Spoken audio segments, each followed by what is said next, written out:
대망의 1위는 입니다. 안녕하세요. 합리적 구매를 위해 발에 불나게 뛰는 남자 발품남입니다. 오늘 소개할 제품은 2021년 상반기의 가성비 자급제폰 베스트 5입니다. 베스트 5 선정 기준은 다음과 같습니다. 출시 1년 미만, 가격 60만원 미만의 가성비 좋은 스마트폰만 선정해 보았는데요. 본격적으로 제품을 소개하기 전 자급제폰에 대한 15초 간단 요약 설명을 해보도록 하겠습니다.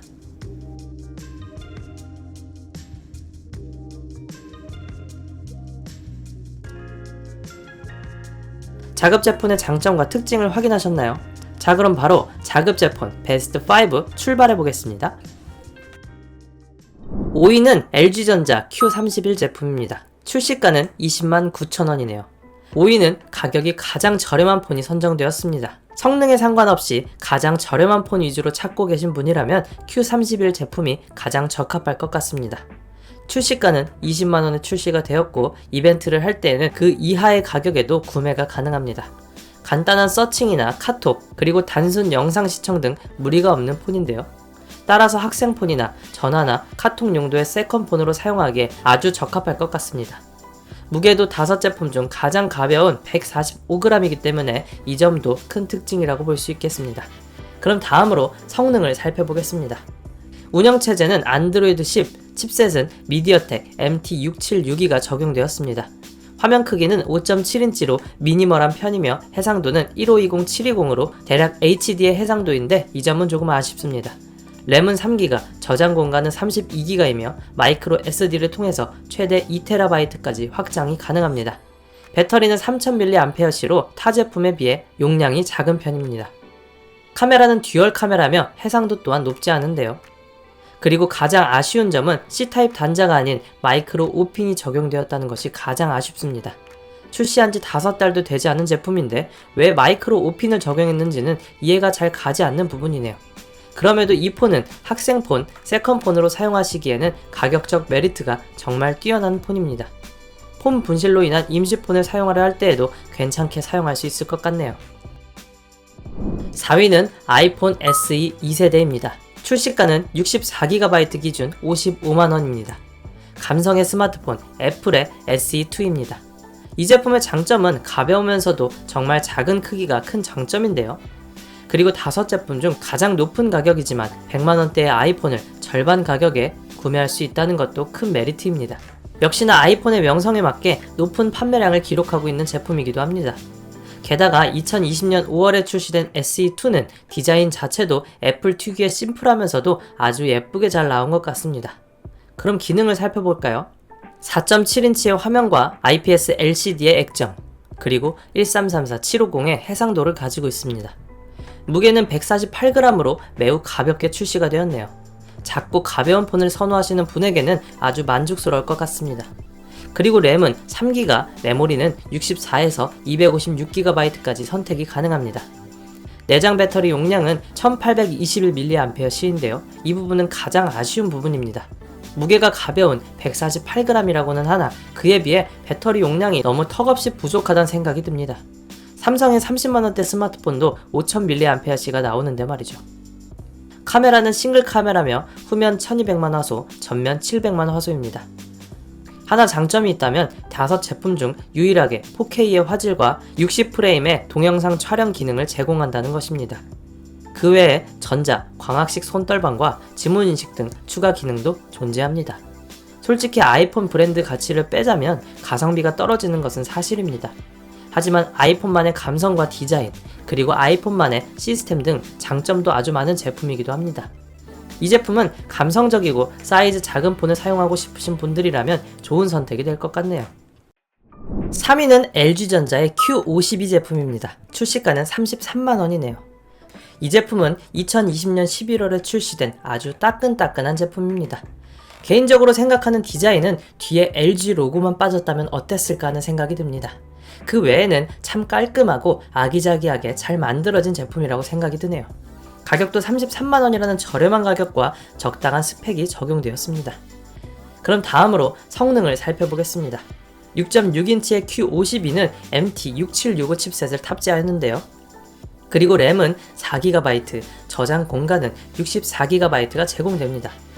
배터리 용량은 4000mAh이며 후면 카메라는 쿼드 카메라에 메인 카메라는 4800만 화소가 지원이 됩니다. 전면은 1300만 화소가 지원이 되고 동영상은 FHD 30프레임까지 지원이 됩니다. 그 외에 LG페이, 지문인식 등도 지원이 되네요. 이 제품은 크게 아쉬울 것 없이 적당한 가격과 스펙의 제품이라고 생각이 듭니다. 하지만 이 제품은 1위의 제품에 비해 판매량이 많이 뒤처지는데요. 아마 LG 스마트폰의 브랜드 가치가 아직까지 시장에서 인정받지 못하기 때문이 아닐까 싶습니다. 그래도 아기자기한 디자인의 제품에 LG 제품을 찾으시는 분, 30만원 초반의 가격에 제품을 찾아보시는 분이라면 Q50이 좋은 선택일 것 같습니다. 2위 제품은 샤오미 포코 X3 제품입니다. 출시가는 33만원이네요. 2위는 샤오미의 포코폰이 차지하였습니다. 아무래도 중국의 스마트폰이 항상 고순위를 차지했다는 것이 씁쓸한 면도 있지만 가성비만 따졌을 때는 동등 가격대의 포코 X3를 국내 폰이 따라오기는 쉽지 않을 것 같습니다. 그리고 중국 폰의 보안에 대한 신뢰도가 낮으신 분도 있지만 개인적으로는 몇 년 동안 중국 폰을 써오면서 큰 문제점은 느끼지 못했습니다. 포코 X3는 2020년 9월에 출시가 되었네요. 30만원대의 가격을 가지고 있지만 이 제품은 작년 최고의 가성비 폰이었던 홍미노트 9S를 뛰어넘는 가성비 폰인데요. 그럼 본격적으로 기능을 살펴보도록 하겠습니다. 칩셋은 스냅드래곤 732G를 탑재하였으며 램은 6GB에 저장 공간은 64GB와 128GB 두 종류의 제품이 출시되었습니다. 그리고 이 제품의 가장 큰 특징이 120Hz의 주사율을 제공한다는 것입니다. 이것은 스마트폰을 위아래로 움직일 때뿐만 아니라 특히 게임 시에 다른 폰들과는 큰 차이를 느낄 수 있습니다. 배터리 용량은 무려 5160mAh입니다. 그 다음은 카메라 기능입니다. 후면 카메라는 쿼드 카메라에 무려 6400만 화소를 제공합니다. 그리고 포코 X3는 홍미노트 9S에서 제공되지 않았던 NFC 기능도 제공이 됩니다. 그리고 마지막으로 동영상 촬영은 4K에 30프레임까지 지원이 되네요. 하지만 극강의 가성비라 불리는 포코 X3 또한 완벽한 폰은 아닌데요. 먼저 이건 개인의 취향 차이겠지만 디자인이 좀 마음에 들지 않았습니다. 특히 뒷면에 쿼드 카메라 디자인과 큰 포코 로고 때문에 좀 어지러운 느낌이 있습니다. 또한 프리미엄 폰 대비 액정의 불균일 215g의 무거운 무게도 단점으로 느껴질 것 같습니다. 포코폰 특유의 인터페이스를 적용해야 하고 LG페이나 삼성페이가 되지 않는다는 점도 단점이 될 수도 있겠네요. 그럼에도 불구하고 33만원이라는 출시가에 무시무시한 스펙을 탑재한 포코 X3는 세컨폰이 아니라 메인폰으로 사용한다 해도 손색 없는 스펙을 지니고 있습니다. 포코 X3는 가성비 좋은 제품이기 때문에 모든 용도에 적절히 사용하신다면 만족하며 사용하실 수 있을 것 같네요. 대망의 1위는 삼성 갤럭시 A32 제품입니다. 출시가는 37만 4천원이네요. 이 제품은 출시된 지 한 달밖에 되지 않은 따끈따끈한 제품인데요. 그렇기 때문에 5제품 중 유일하게 안드로이드 11을 지원합니다. 그리고 삼성 가성비 폰 최초로 90Hz의 주사율을 제공하기 때문에 화면을 움직일 때나 특히 게임을 하더라도 좀 더 역동적인 화면을 시청할 수 있을 것 같습니다. 게다가 갤럭시 A32는 전작의 A31보다 같은 가격에 많은 기술적 발전이 있었는데요. OS와 칩셋 그리고 주사율과 카메라 화질 등이 개선되었습니다. 그럼 A32 제품의 좀 더 자세한 스펙을 살펴보겠습니다. 먼저 이 제품은 6.4인치의 화면과 S 아몰레드를 탑재하였습니다. 그리고 해상도도 2400-1800으로 가격 대비 꽤나 우수한 편입니다. 램은 4GB이며 저장 공간은 64GB, 마이크로 SD를 통해서 최대 1TB까지 확장이 가능합니다.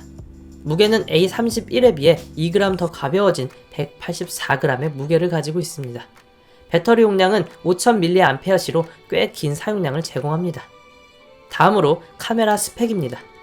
후면 쿼드 카메라 6400만 화소와 전면 2000만 화소, 동영상은 FHD의 30프레임으로 카메라 성능도 뛰어난 편인데요.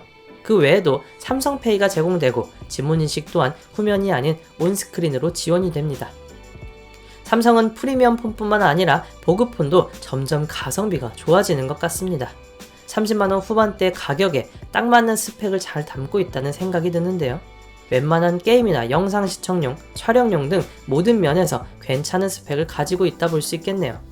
갤럭시 A32 제품은 프리미엄 폰의 가격이 부담되시는 분들이라면 메인폰으로 사용하셔도 좋을 것 같고, 그 외에도 학생용, 효도폰, 선불폰, 세컨폰 등 모든 용도에 잘 맞을 제품이라 생각이 듭니다. 어떤가요? 잘 보셨나요? 자급제 폰이 나오면서 더 이상 이동통신사의 2년 혹은 3년 약정에 얽매일 필요가 없어졌습니다. 실제로 다달이 2년 동안 할부로 내는 돈을 곱해서 생각해본다면 자급제 폰을 한 번에 사서 싸게 이용하시는 것이 훨씬 더 이득이겠지요. 프리미엄 폰을 자급제로 구매해서 사용하는 방법도 있지만, 가성비 휴대폰을 한 번에 구매하여 다양한 용도로 쓰고 싶으신 분들이 계시다면 1위에서 5위 제품 중 개인 선호도에 맞게 고려하셔서 좋은 제품 구매하실 수 있을 것 같습니다. 그리고 5위까지의 순위는 절대적인 순위는 아니므로 전체적으로 스펙을 비교해보시고 취향에 맞게 구매하시면 될 것 같습니다. 그럼 오늘도 합리적인 구매하시기를 바라며 저는 이만 인사드리겠습니다. 오늘도 득템하세요. 고맙습니다.